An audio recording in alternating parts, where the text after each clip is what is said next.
Good morning, students. How are you? I wish you all are good at home. Let's continue our chemistry chapter soil, which is chapter number 9 of your NCERT book also. But before going further, just recall what you have learnt in the previous video. You have learnt about soil, soil formation, components of soil, soil profile, horizons, horizon A, horizon B, horizon C and bedrock. Then types of soil, that is sandy soil, clayey soil and loamy soil. Now we will discuss some of the properties of soil like texture, color, water holding capacity, moisture in the soil, absorption of water, percolation of water. Properties of the soil like color and texture we have already discussed in the previous video. So we will discuss the rest of the properties in detail. Percolation. What is percolation? Percolation is actually a process of a liquid slowly passing through a filter. When we sprinkle some water on a dry ground, it disappears. Why? Because water percolates through the soil. The process in which water passes down slowly through the pores in the soil is called as percolation of water. Rainfall seeps underground through percolation where water travels downwards soil particles. This helps to replenish the groundwater. Rainwater percolates through the soil and collects above the bedrock where it is also called as groundwater.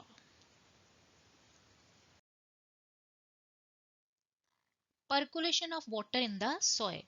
Water does not percolate at the same rate in all types of soil. As you know, there are three types of soil: loamy soil, clayey soil, sandy soil. It means water percolates in clayey soil, sandy soil and loamy soil at different rate.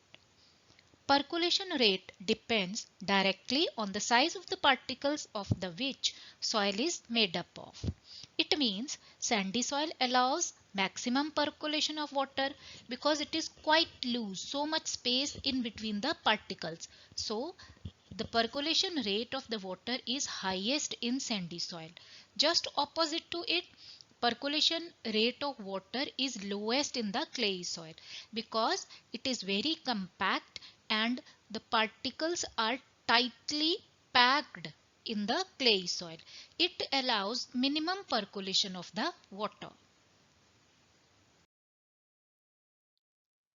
We can calculate percolation rate of a soil by using the following formula.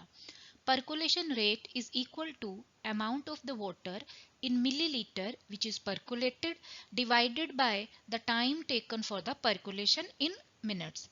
For example, suppose 200 milliliter of water is percolated through the soil sample within a 40 minutes. So the percolation rate of the soil will be 200 milliliter divided by 40 minutes is equal to 5 milliliter per minute.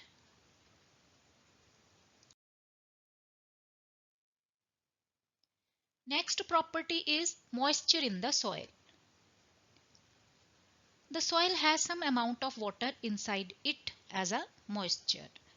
Water is usually present as a thin film around the soil particles and it is absorbed by the roots of the plants, and it is very much important for the growth of the various crops. Even a dry soil has some water in it. If you feel that the soil is very much dry, even then it has some amount of moisture, some amount of water vapors in it. It helps to find out the need of the irrigation of a crop.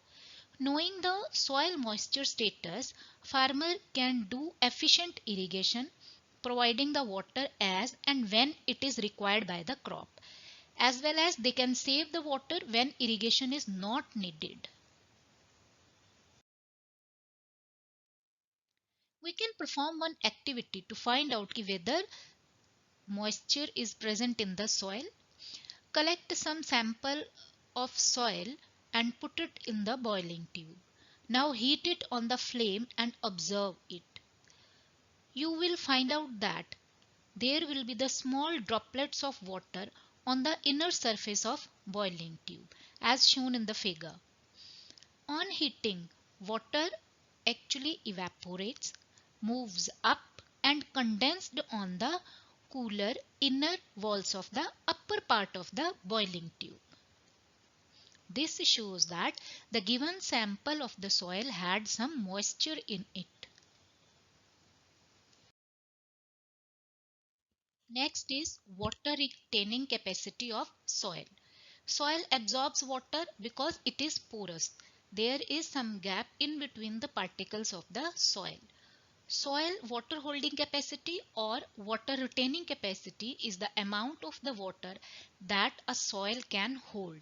Soil texture and organic matter present in the soil determines its water holding capacity. Water holding capacity is different in different types of soil. It means the water holding capacity of sandy soil will be differ from clayey soil as well as loamy soil. Sandy soil holds less water and nutrients as compared to clayey soil and loamy soil because there is much more gap in between the soil particles of the sandy soil as compared to clayey soil and loamy soil. Clay soil has the highest water holding capacity. Why? Because the particles are tightly packed and compact. So there is small spaces that make the water move slower in clay soil. To understand this, let's perform an activity. Take two funnels and put some cotton wool in the mouth of each. Take two glass jars and put funnels on them as shown in the figure. Put equal quantity of sandy and clay soil in the funnels. Now pour equal quantity of water over them. Observe the quantity of water after some time. You will find out that the jar which had clay soil has less water as compared to the jar which had sandy soil. It shows that clay soil can hold much water as compared to sandy soil and now not allow the water to seep quickly.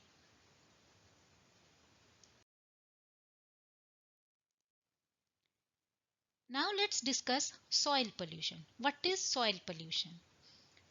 Soil pollution refers to the contamination of the soil.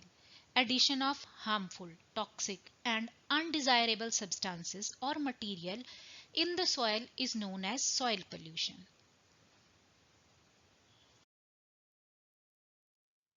Now let's discuss some causes of soil pollution.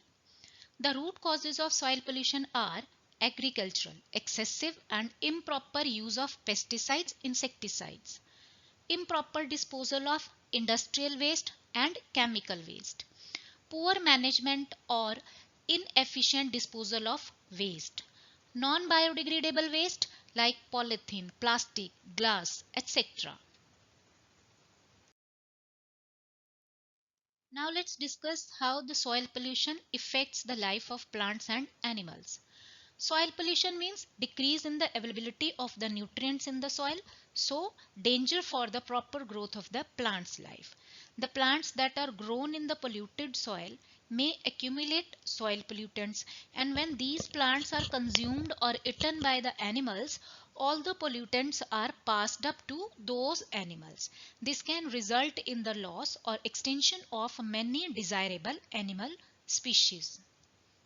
Some preventing measures that we should adopt to reduce soil pollution are as follows. Number one, treat the waste products before disposal directly in the soil. Number two, reduce the use of polythene bags, polythene products, plastic products. Number three, minimize the use of pesticides, insecticides.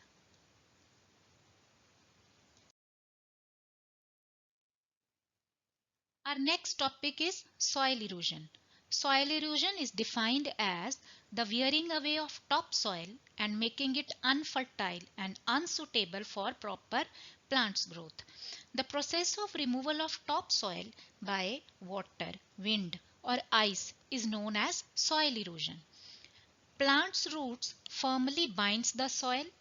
In absence of plants, soil becomes loose, so it can be moved away. It can be wear away very easily by winds and flowing water. It means in the absence of plants, there will be the soil erosion.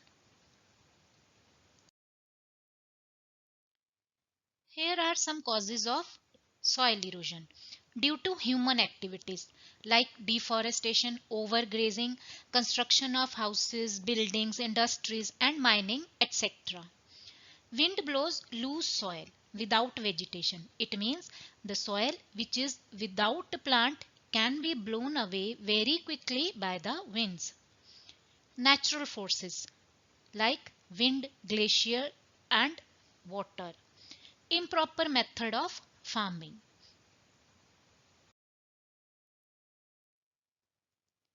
How we can prevent the soil erosion? First step is deforestation should be avoided. We should not cut the trees.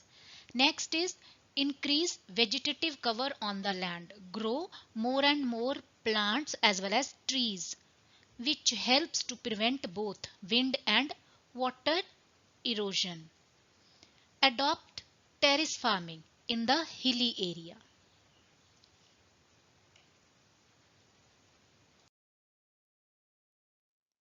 Next topic is soil conservation. Soil conservation is the prevention of loss of the topmost layer of soil from erosion, maintaining its fertility and reduce soil contamination. In other way, we can say that save the soil from erosion, make it more fertile and reduce the soil pollution. Various methods for the soil conservation are: number one, afforestation means grow more and more trees.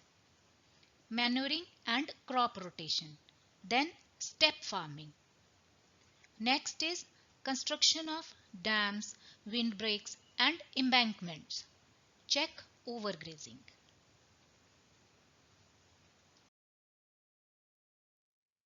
Soil and crops. Depending on the climatic factors and components of the soil, different types of crops are grown in different soil. It means only a particular type of crop can be grown in a particular type of soil. The capacity of soil to hold the water is important for the cultivation of various crops. Now we will discuss which type of soil is good for which type of crop. Like clay soil and loamy soil, good for growing cereals like wheat, gram. Next is clay soil. It has very good capacity to retain the water, to hold the water. So it is good, I must say best for growing paddy, that is rice. Loamy soil with high draining capacity and water holding capacity is good for growing some pulses like lentils, masoor. Next is sandy loam or loamy soil, which drain water easily and can hold plenty of air, which is suitable for growing cotton.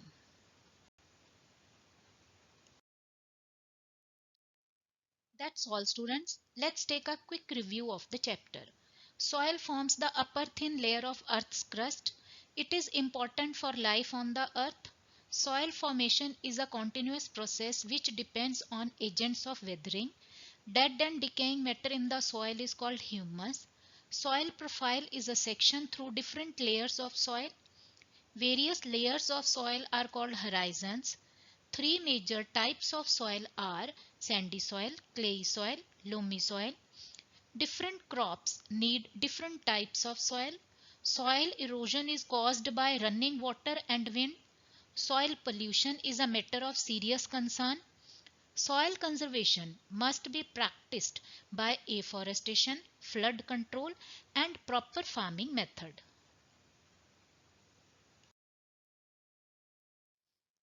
Thank you children. I hope all the concepts of this chapter soil are clear. Please read the chapter soil from your NCERT book carefully.